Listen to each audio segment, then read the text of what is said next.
Nós nos parecemos mais com Jesus quando nos concentramos nas feridas de outra pessoa, ao invés de nas nossas próprias dores e feridas. Vemos que o jogo da culpa é sempre uma perda de tempo. Sempre que nós estamos ocupados, consertando ou tentando reparar um problema de quem é a culpa, estamos desperdiçando energia e acabamos não resolvendo o problema. Os pacificadores podem discordar entre si sem serem desagradáveis. A Bíblia diz em Filipenses, capítulo 2, versículo 4 a 5.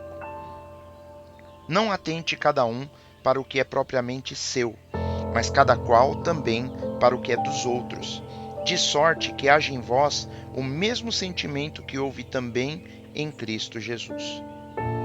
Não podemos nos preocupar apenas com os nossos próprios interesses, mas devemos também nos interessar pelos interesses dos outros.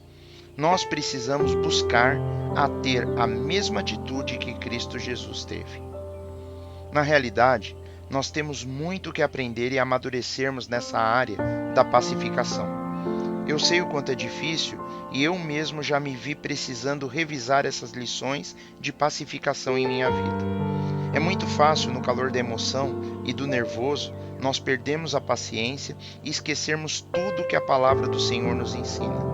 E se não tomarmos cuidado nesses momentos, nós não parecemos em nada com o nosso Senhor Jesus. Por isso, eu penso ser muito importante para a minha vida aprender o quanto antes estas lições. Promover a paz não é uma habilidade bem desenvolvida em nosso mundo hoje, mas é uma habilidade que podemos aprender. Na verdade, Jesus chama todos os crentes para serem pacificadores. No devocional de ontem, observamos algumas chaves que ajudam a nós alcançarmos a pacificação bíblica. Hoje vamos ver mais algumas. Em primeiro lugar, temos que aprender a ouvir a dor e olharmos pela perspectiva da outra pessoa. Nós sempre nos machucaremos quando houver um conflito. É natural. Já falamos algumas vezes aqui no devocional que as pessoas que estão machucadas, elas machucam pessoas. Em outras palavras, quanto mais estamos sofrendo, mais acabamos atacando todo mundo ao nosso redor. Pessoas que não estão sofrendo, não machucam os outros.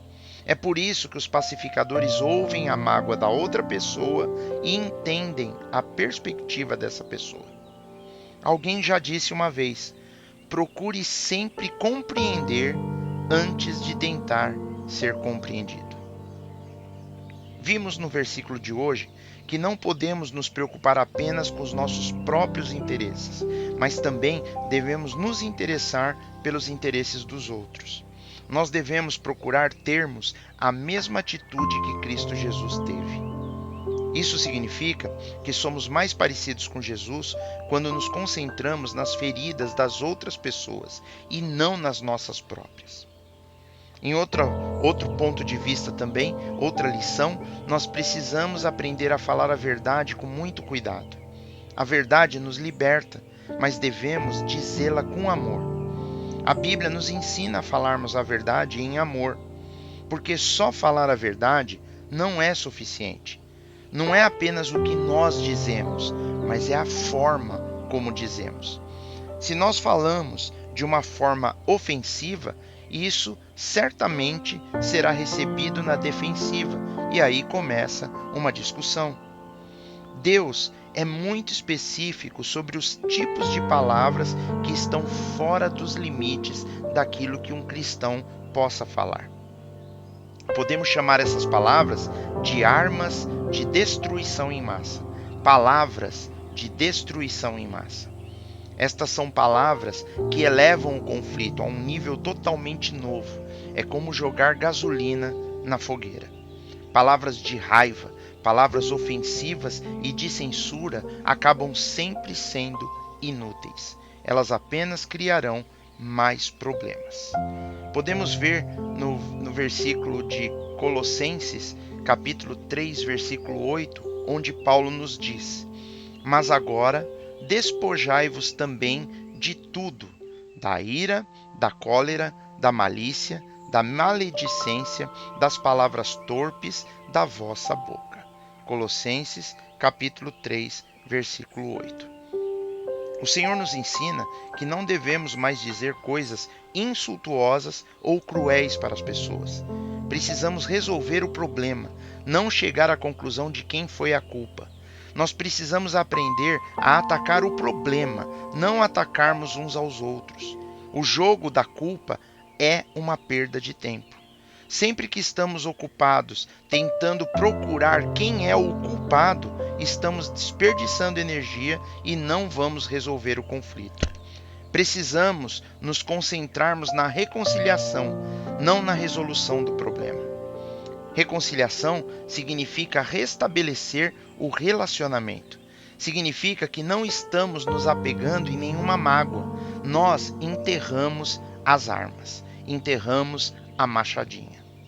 A resolução, por outro lado, implica que precisaremos resolver cada acordo, e isso não vai funcionar, nunca vai acontecer. Nós todos somos muito diferentes. Nós não conseguiremos concordar em todas as coisas, mas os pacificadores entendem que eles podem discordar sem serem desagradáveis, sem aprofundar um sentimento de inimizade. Isso se chama maturidade espiritual. Nosso mundo já está muito cheio de conflitos. Pegue um jornal, está em toda parte guerras, divisões, discussões, estresse entre as pessoas, preconceito, racismo, violência, divisões tribais, terrorismo. Nossa civilização hoje não é mais civil. E como resultado, quebramos relacionamentos, existem vidas quebradas e corações e sentimentos quebrados em todo lugar. O nosso desafio de hoje é que nos comprometamos a nos tornarmos um agente de reconciliação em um mundo cheio de conflitos.